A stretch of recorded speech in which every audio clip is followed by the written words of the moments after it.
Amount ஒண்ணுதான், ஆனா பொருள் வேற. இங்க பொருள் நான் சொன்னது என்னன்னா வந்து ஃபுட் ஐட்டம்ஸ் தான்.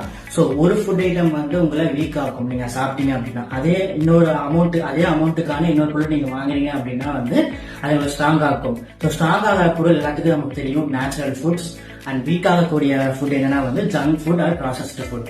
ஸோ இன்னைக்கு சண்டேங்கிறதுனால எனக்கு ஒரு தாட் என்னன்னா வந்து யூஸ்வலா வீக்கெண்ட் நம்ம ஆனால் மாலுக்கு போவோம். ஸோ வந்துட்டு ஒரு 200 rupees இருக்கு அப்படின்னா பர்கர் பீஸா அது ஒரு ஜங்க் ஃபுட் வாங்கி சாப்பிடுவோம். ஸோ அதான வீக் டேஸ்ல வந்து என்ன பண்ணுவோம், அதே அமௌண்ட் வச்சு we will buy vegetables and fruits. Amount ஒண்ணுதான், பட் ஆனா பொருள்கள் வேற. அப்படிங்கும் போது எந்த பொருள் சாப்பிட்டா நம்ம லைஃப் லாங்கா இருக்க முடியும், ஹெல்த்தியா இருக்க முடியும் அப்படிங்கிறது நம்ம தான் முடிவு பண்ணி ஆகணும். ஸோ ஒரு டைம், இன்னொரு டைம், 2 டைம் அல்லது வந்து பல டைம் யோசிச்சு ஜங்க் ஃபுட்டோ ப்ராசஸ் ஃபுட்டோ வந்து வாங்கி சாப்பிடுங்க.